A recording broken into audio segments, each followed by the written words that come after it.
MusicalFare Theatre presents American Rhapsody. What begins as a conversation between a white classical pianist and a black jazz pianist about interpreting George Gershwin's Rhapsody in Blue transforms into an inspiring musical, dance, and dynamic cultural and historical review of this classic work. American Rhapsody on the main stage at MusicalFare Theatre.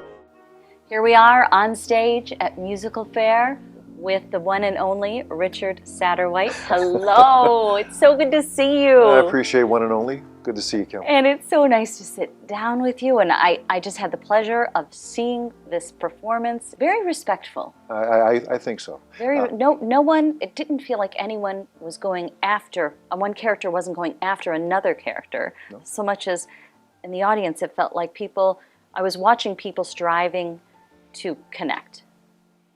And that's what it's about. It's about connection. All of the music, it has a history. And what the play, in my opinion, tries to explain is how it all came to be. You can't have a Gershwin without a Joplin, right? And they all learned. They knew each other's music. And unfortunately, history being what it is, there are some that, as you said, were forgotten. Of course, you and Randy are the focus, but behind that focus, everything that we see from the cast, it just pulls it together and holds the audience interest. But it's also entertaining to do all of those things in 1 hour and 10 minutes. That's like a Herculean feat, Richard. Yeah, you're right. But there's actually a lot of history, even in the ensemble. Yes. In the music and dance, there's history that's interwoven in what our characters are saying on the stage. Tomorrow, like I feel today. If I feel tomorrow, like I feel today, I'm gonna pack my trunk and make my getaway.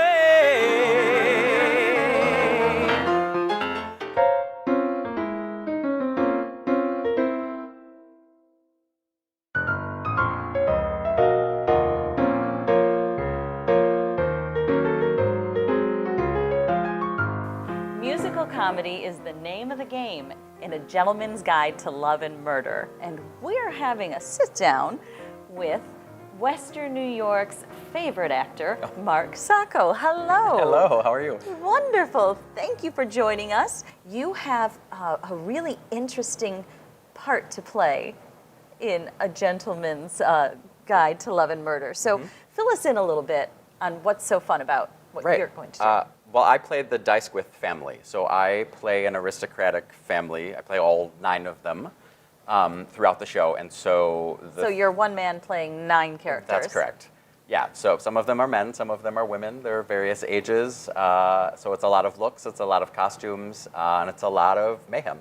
And you know, that's a lot of fun for the audience because the audience gets to sit back and see what Mark's going to bring to the stage next. Why are all the Dysquiths dying? What could explain this tragic family curse? A night or 2 ago, we were at Fidelio. He stood and booed the mezzo, and today he's in a hearse. If I should say that I wasn't concerned, I would be lying.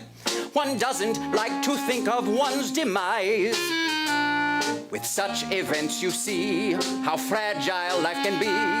It rather makes me wonder if the next one will be me. So tell me why are all the Dysquiths dying? The family tree's been whittled down to size. It's just a twig now. There's almost no one left to eulogize. Except for you, dear. Let us pray.